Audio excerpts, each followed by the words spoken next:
man here.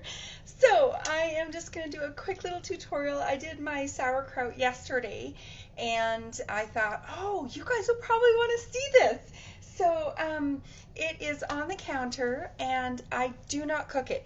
And this is the thing, I have the beginnings of carpal tunnel syndrome. So my hands are so sore, I cannot squeeze. I can't squeeze that cabbage. And so I've been putting it off and putting it off because I really wanted to make sauerkraut because it's packed full of probiotics and enzymes for your guys. This stuff is so good for you. And I've been wanting to make it. Part of it was that I used to make it with Asia, and we just had fun. We did everything together. And so I kind of missed doing that with her, and it's been a struggle. And then once I could kind of wrap my mind around doing it alone, I realized my hands aren't strong enough. So I have figured out a way to do sauerkraut without hurting your hands. So let me get started. I just get a cabbage from the grocery store. I know a lot of people who do it with organic cabbage, which is supposed to have a more juicy, different flavor to it, but I just have never gotten around to it. So anyways, all you need is cabbage and salt. So I got cabbage. I use pink Himalayan sea salt. It's approximately 1 tablespoon per cabbage, depending on the density and the size. So I'm just going to give you a quick, this is what it looks like. Oh, no, oh man. I haven't done this enough times. Seriously. Oh my gosh.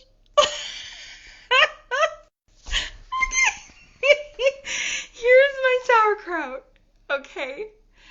And you can see there's a little bit of bubbles going on at the top, and that's a good sign. That means already it's started to ferment. So this is how I do it. I get out my trusty KitchenAid because honestly I love my KitchenAid and I use it for everything. I put it on this one so that it doesn't shred it. You don't want these little guys to be shredding it to little powdery tiny pieces. It just turns into a bowl of mush.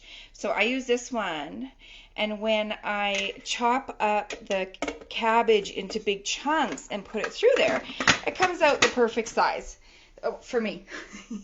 So you can kind of see what it looks like in there. So I put it through here and I chop it up, and then I put it in a giant bowl and I mix it up with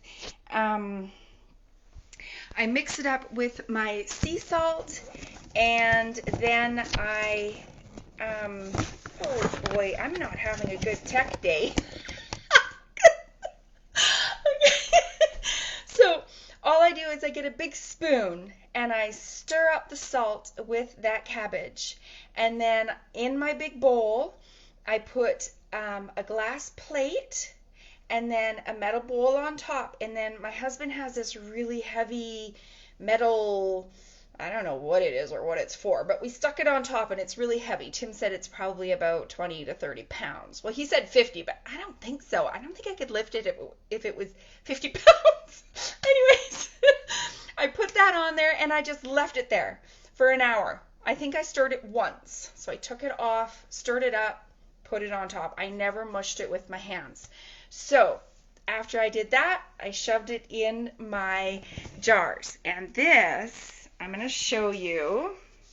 So in my jars, you want to have a weight to keep the juices at the top. So you put a piece of cabbage on here. So, and I forgot, so it's not the right size with those little pieces. That's not a good thing.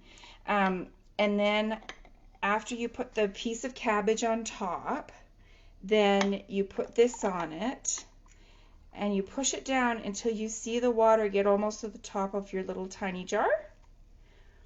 That's all I do, man. So easy. And then you just leave it there. Like, that's seriously how easy it is. If you have strong hands and can do it, totally smush it with your hands and like knead it like it's bread. I usually get, well, Asia used to do it. She's got strong hands, and it was fun. Like, they were like, oh, it feels so cool, and then watching all the juices rise out of the cabbage was fun. So if you have strong hands and can do it, then totally do that. It's good. I would. I have not done it yet where I just sit it in a bowl and try to get the juices to come out on their own. So I will let you know how this goes and see if it doesn't mold. The last few times I've done it, it has molded, but we've had some trouble with mold in the house, so I figured that's what it was from. But hopefully this will turn out good, and I hope that helps. Leave me a message, a comment, a like. If you want any information, I've got a recipe and instructions for you that really breaks it down and makes it easy for you. So I hope that was fun for you guys, and I will talk to you soon. Have a great night.